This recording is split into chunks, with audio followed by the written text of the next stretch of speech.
All right, welcome to, do we call this an emergency edition of Varsity360? If it's not, it's about as close as we've gotten so far because, boy, there's a lot of stuff that has gone on in the last couple of weeks regarding potential budget cuts, the elimination possibly of the athletic director position at Evergreen Public Schools, and just while kind of the dust hadn't even settled on that, and that was shown that the dust is far from settling by the reaction of the school board meeting last night at Evergreen Public Schools.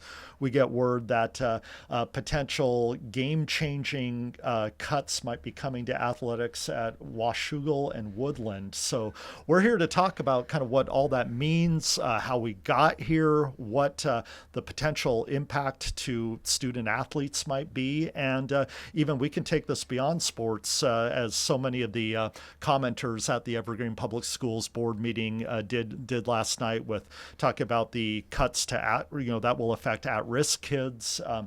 Kids that their interests lie in the libraries or in other extracurricular activities. But let's just kind of go over the timeline, kind of generally how we got here. And news of this first broke on March 7th, and you actually broke the story, Meg. You got word that some big cuts were coming down for Evergreen Public Schools, that evidently their calculations found that for the 2023-24 academic year, they projected a $19.1 million budget deficit. And where it came onto your radar is that you heard one of the potential solutions that the district was considering is cutting, among many other things, the athletic director position at all four Evergreen Public High schools. That's Union, Heritage, Mountain View, Evergreen, all large schools, all with very vibrant and competitive athletic programs, multiple programs making state on a typical year.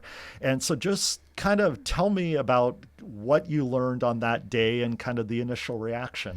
Yeah, I heard about it actually, as you said, Monday the 7th from a number of coaches who actually reached out and were just like, hey, are you aware of this? And I'm just like, no, thanks a lot for the heads up. And so, yeah, that initial reaction, I reached out to all four ADs, two of whom agreed to talk to me on the record, but there were a number of off the record conversations as well with all four.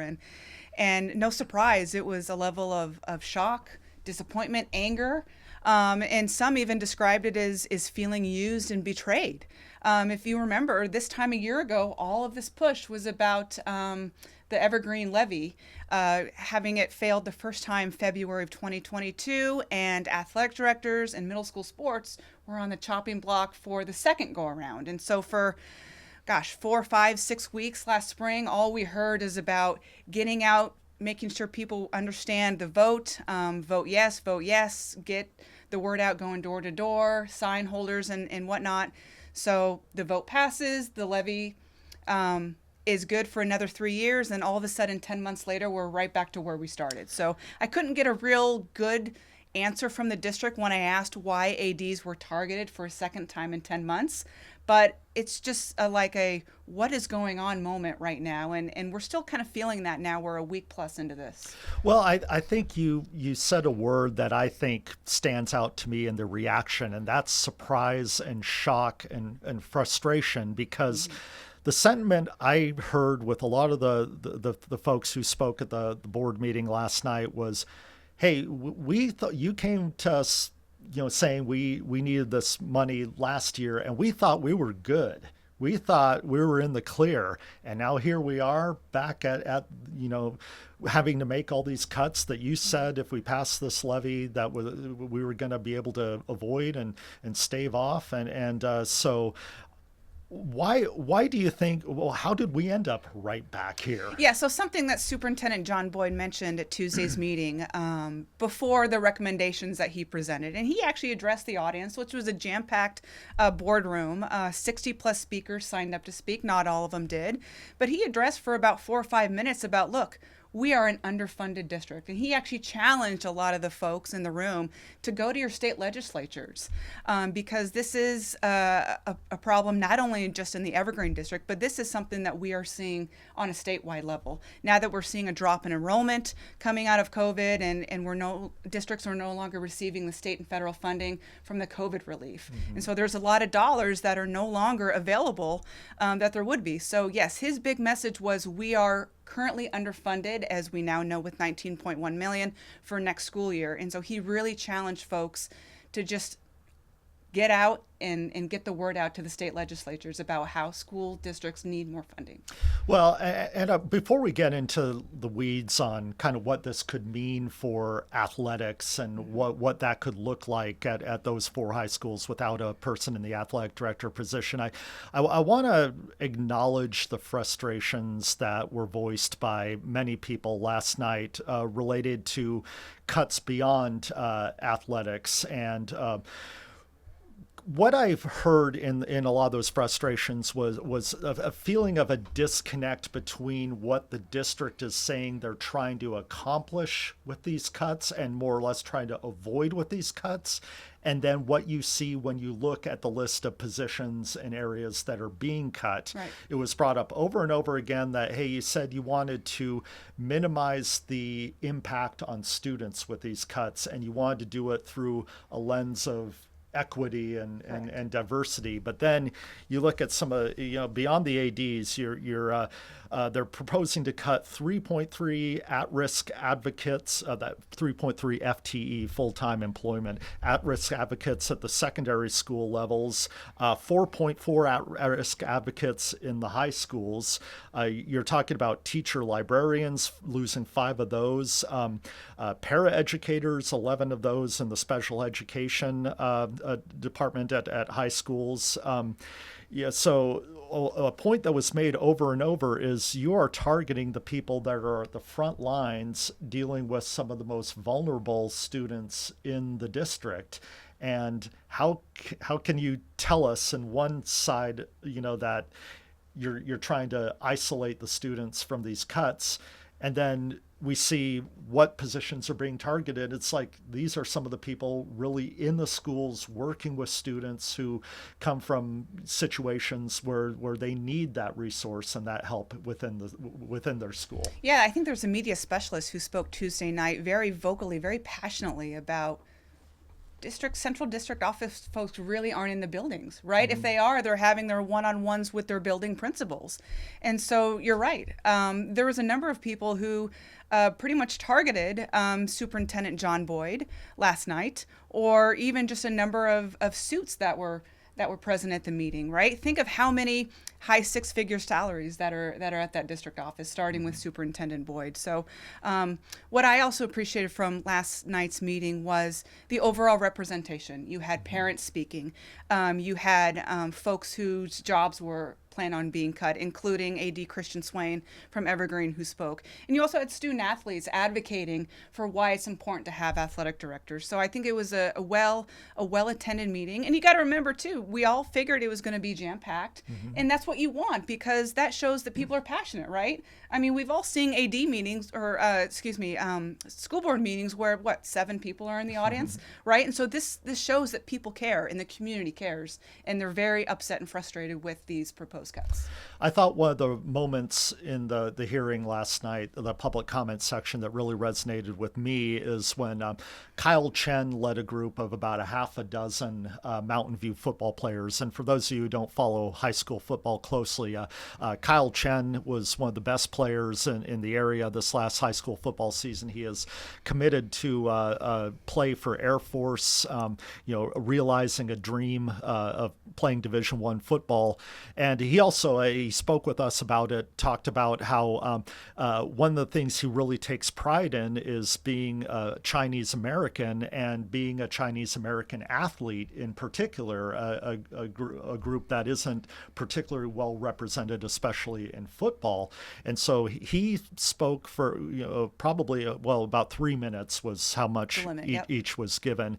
And he talked about that if there was one person that allowed him to realize his dreams. It was Adam Matheson, the Mountain View athletic director and football coach, instilling in him that belief that not only could he be a Division I player and represent his family and his heritage and eventually his country by enrolling in one of the service academies. How many other kids are not going to get that opportunity if we eliminate a position like the athletic director that is so hands-on with, not only scheduling games, doling out gym time or arranging transportation, but also in a lot of these cases, coaching and working the halls. And in the case of someone like Christian Swain, convincing a young Fox Crater, who I think he described as a 200-pound hooper, to give playing football and offensive line a chance. And now Fox Crater is a Division I. He's a Division I signee going to Oregon, recruited by the likes of Miami and other Power 5 conferences. I mean, what kind of let's talk about the impact that not having a person like Christian Swain or Adam Matheson or Jason Castro or Jamal McKenzie in the building might be. Yeah, I think one of the things that I addressed in my story from last week is Evergreen is kind of in a unique situation, and they created full-time AD positions when it went to a 4 high school district when Union opened in 2007. So traditionally, associate principals and other administrators take on the role of ADs, just kind of like a patchwork kind of job. And so they're already kind of a unique setting with a number of 3A and 4A schools having full-time ADs. And I will argue this forever, and those administrators and school employees watching will understand what I'm saying, is athletics is the biggest at-risk program at any school, whether we're talking high school or middle school. And so I'll use Union as an example. First-year AD Jamal McKenzie basically is in charge of up to 600 athletes. And that's roughly about a third of Union's total enrollment. And so he impacts day to day. Yes, he doesn't coach, but he's got those kids under his wing, up to 600 coaches. And so we talk about, in my story last week, just a small fraction of the duties that these ADs do. Eligibility, grade checks, everything under the sun. But what's not seen is what's not part of their contracts, their 205-day contracts. And that's building a tremendous culture in their buildings. So that's what we're going to lose when Evergreen, assuming this plan goes into place, losing 4 building administrators. Well, you talk about it being the best at-risk programs for keeping kids engaged, keeping kids that might otherwise let their grades fall off, getting them to class so that they can stay eligible and do the sport and the activity that they love.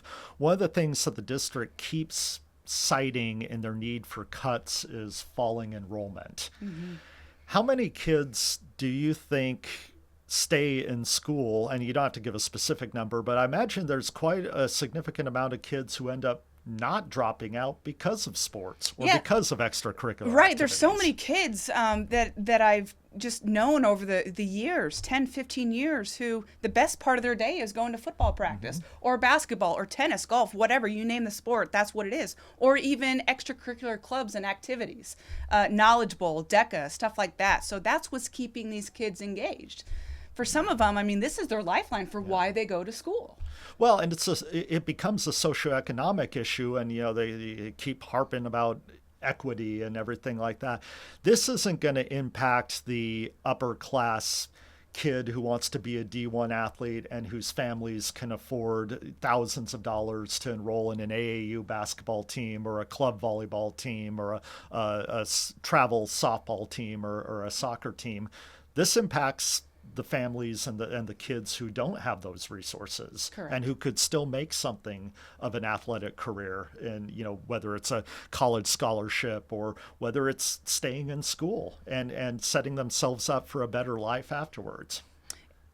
I hope this doesn't happen. I hope, again, the school board, they can do whatever they want, right? They're in charge. And so who's to say a couple weeks from now, after they have a workshop session, maybe they throw it back at the district and say, we don't like these recommendations, go back to the drawing board and then come back to us. Yeah. So I think a lot of people maybe felt a little hopeful after yesterday's meeting, especially with the number of people who spoke and testified, whether it was in person or remotely. And so hopefully the school board members were listening. Yes, I hope so too. If this does come to pass, what do high school athletics look like at the 4 high schools in the Evergreen School District next year? Are we going to see immediate impacts? Obviously, you might have a situation where you have 2 of the better known football coaches not deciding not to stay, even though I want to make clear those contracts are separate. They Adam Matheson and Christian Swain get a separate stipend for their football coaching duties than they do as a full-time athletic director. But will we see the impacts right away, or is this something that's going to take a few years to kind of degrade and or affect the quality of? And we can talk also about, has this happened at other schools around the state? No, I think the impact's going to be immediate. Okay. I mean, when we talk about the first day of fall sports every year is mid-August, yeah, that's when we're going to start feeling it. We're going to start feeling it in the summer when kids can just contact their ADs to go get a key and open up McKenzie Stadium. No, it's going to be immediate.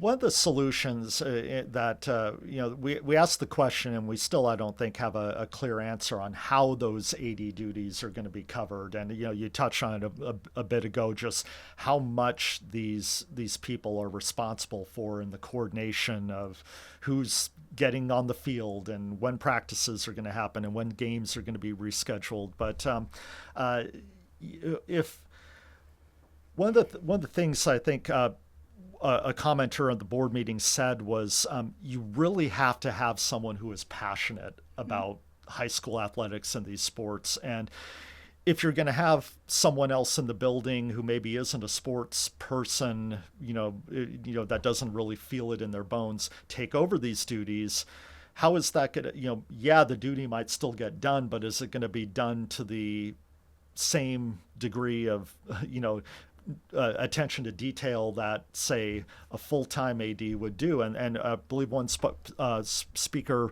mentioned that he had just come from a Mountain View soccer game and saw AD Adam Matheson there on the sidelines at 8 in the evening in the rain watching a soccer game. And are you going to get that from someone who doesn't just feel that that desire to help promote athletics at the school? Well, first and foremost, again, we don't know where these duties will be absorbed. They still haven't figured that out yet. But again, you can imagine what is a common model used in area districts and around the state is associate principals taking on this role. And so you have 3 associate principals. They also have a dean of students. So assuming that those duties will be absorbed by one of those individuals.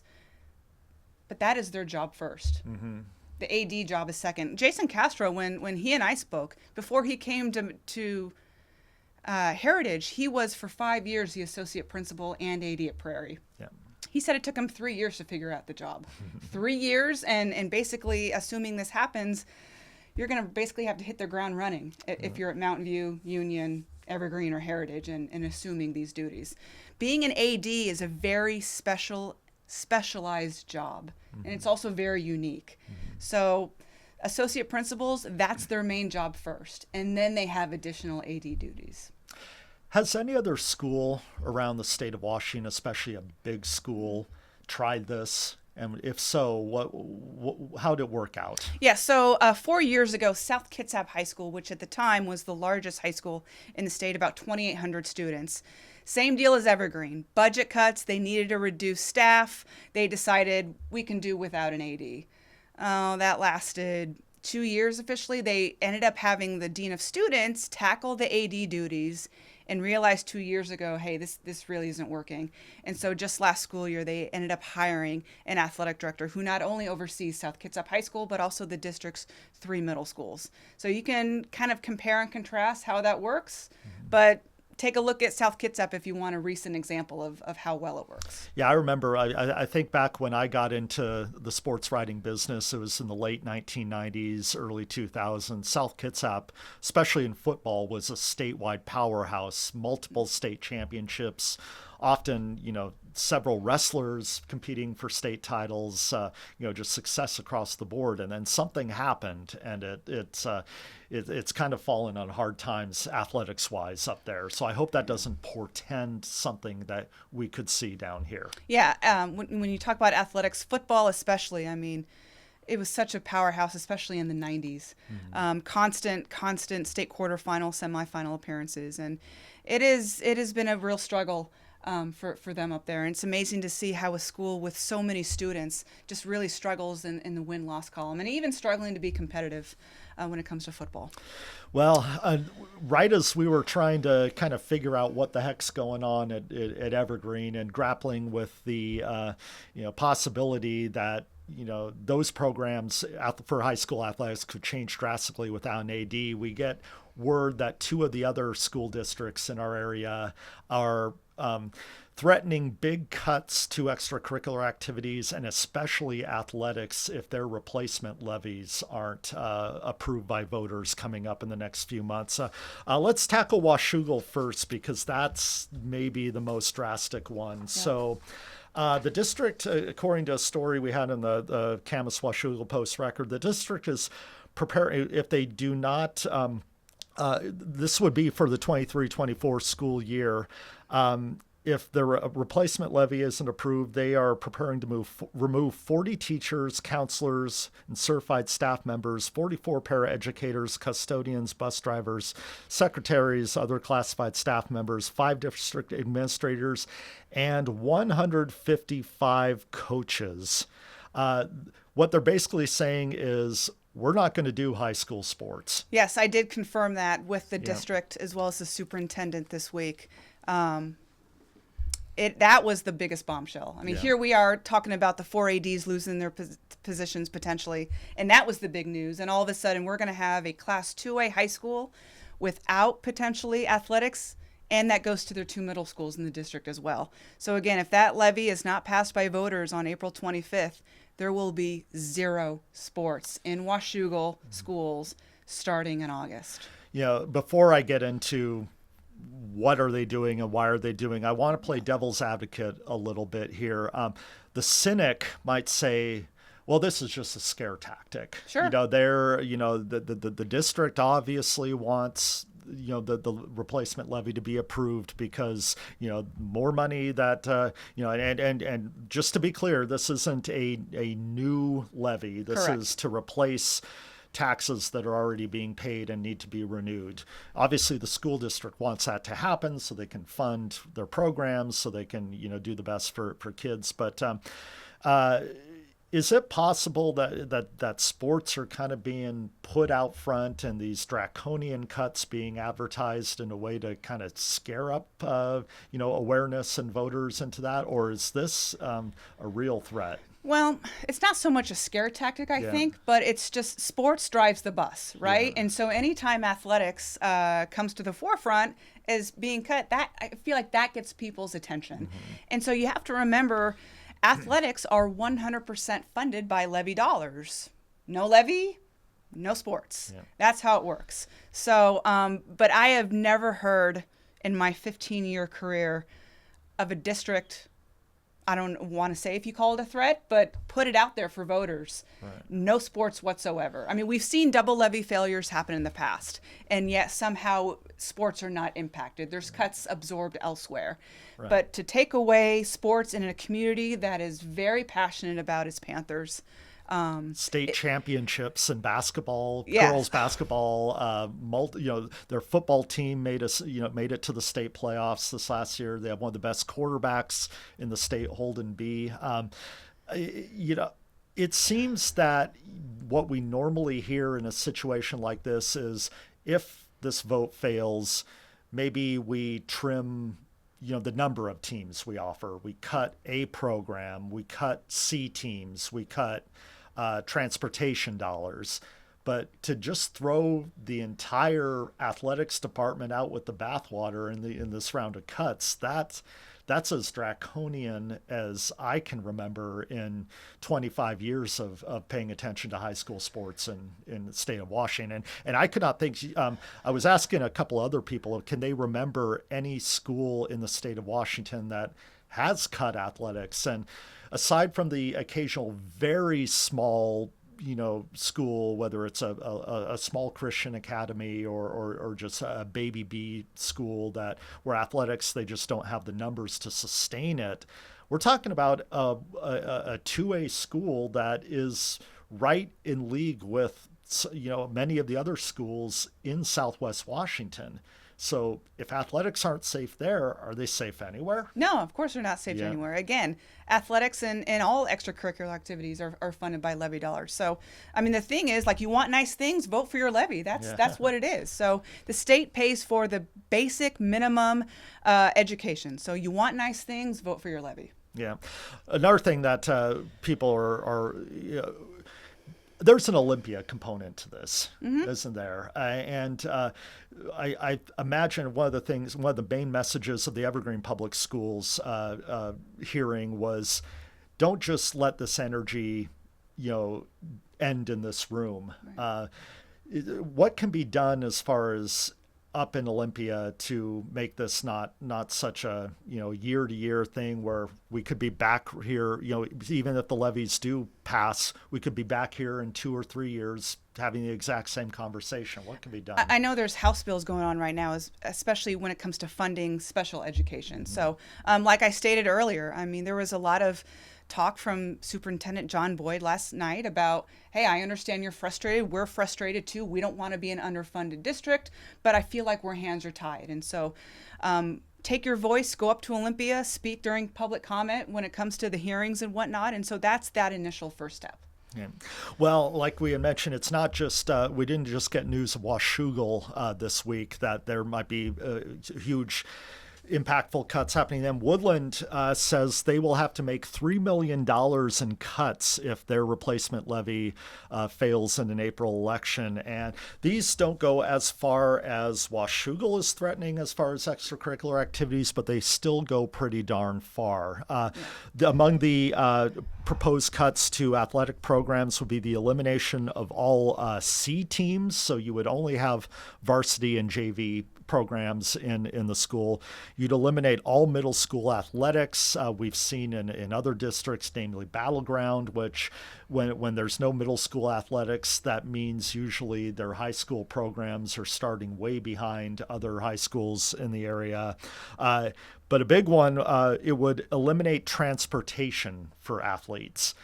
So basically, kids and their parents would be responsible to get to the games, whether they're at Woodland or on the road. How are you going to get 70 football players and their pads and their big jugs of Gatorade and their cameras and everything else that you need to take a football team on the road? How are you going to get there without a school bus? That's a great question for Superintendent Michael Green, isn't it? So I don't know how you do it. I mean, you can't hitchhike; it's illegal in Washington. So I don't know. It's all of these cuts were surprising for me to see. You eliminate C teams and you eliminate middle school sports. So you're having a 3-year run for these kids of potentially not having athletics. For a lot of freshmen and even sophomores, that's where they get their start on C teams. So you're not having 7th, 8th, and potentially sports at the 9th grade level. You want to talk about being behind? You're going to be 10 steps behind everybody when it comes to competing in the 2A GSHL. But as far as transportation goes, I mean, it's already a bus shortage. We know there's a driver shortage with buses, but try to take a track team with 100 plus kids and take your blocks and your implements. I mean, that spells to me a liability issue. It's the big L word when it comes to public education. Well, and it's not an equal playing field for every high school. This wouldn't be a problem if you had a rich, well-funded school with a big booster program that could hire a charter bus. I'm not sure many schools are in that position. And while I don't know what the state of the Woodland Booster program is, I imagine that a charter bus isn't probably a likely solution to that. If you do it for one, you got to do it for all. Yep. Yep. Yeah, so, their AD position up in Woodland would also be affected. Paul Huddleston would see his position reduced by 40%, where he would go from a one full-time employee position to a 0.6 employee. So you'd still keep an AD in the building on, a more than half-time basis, but we've been around. We know Paul Huddleston's about as active of an AD as you have in Southwest Washington. It is, and he also oversees their middle school sports as well. But again, if this goes through, that means there's no middle school sports to oversee. You need to make up that 40%. He'll probably go back to the classroom for a couple periods a day. Yeah. So, where do you think this all goes? Do you think this is kind of unfortunately a new norm? I was thinking it seems like this all caught us by surprise when it first came up, when the news broke on March 7th. But then when I really started to think about it, everything costs more. Dollars don't go far as they have. There seems to be a somewhat distrust in institutions by a certain political segment that we see here. Are we going to be, even if these replacement levies do pass this year, are we going to be, is this the new normal that we're always going to have to worry about programs being under the chopping block? Absolutely. Yeah. I mean, we talk about just fewer kids are enrolled in schools now. So are people questioning the public education system now? So as far as where do we go moving ahead? I don't know. If I knew the answer, I'd be in Las Vegas. I wouldn't be here, right? So I don't know. Right now, you just got to cross your fingers and hope this all pans out and works out for the best, because the people impacted most are the kids with these cuts. And last question, obviously for Woodland and Washougal, the big dates that we need to circle on our calendar are those special elections for the replacement levies. But for Evergreen, what do we need to be paying attention to next? What should we look at as far as the next development and some general timeline about when those developments might happen? Yeah, so if you were watching the board meeting on Tuesday night, you can also watch the rerun of it on YouTube. Superintendent Boyd laid out kind of a timeline of what's expected. So May 15th is kind of that drop dead date for when the official layoff notices will go out to the staff being impacted. So we basically have another 2 months, 7-8 weeks to wait. But again, everything's at the hands of the school board, right? Yeah. They can do whatever they want. So if they decide that this plan isn't right, then they can throw it back at the district and say we want a redo. Yeah. But really, May 15th is kind of that next big date to watch. Well, we love our coverage of high school sports that we do here at the Columbian, and I wish we were talking about athletes to watch in this spring, or recapping or the basketball state tournaments that just concluded. But when something like this happens, that could possibly fray the fabric of high school athletic departments, and not just we got some feedback. It's like, why are you focusing so much on the athletics aspect of this when there's so many other potential cuts that could impact kids in different ways? Well, we have reporters outside of the sports department that are doing that job, but we care so much about the athletics because of what it means beyond the fields and beyond the gyms, and how it impacts kids on a daily basis. And that's why we give so much of our time and energy to covering those sports here at the Columbian. So when it's, something like this, of course, it's going to get our interest in the sports department, because we care about the kids, we care about the coaches and the athletic directors who spend their time and their energy making sure those kids are in a position to succeed, and we want the best for everybody. So hopefully developments will happen that spare those costs from what we believe is something that's so important. But whatever happens, we're going to be paying attention and giving you our thoughts and our information the best we can.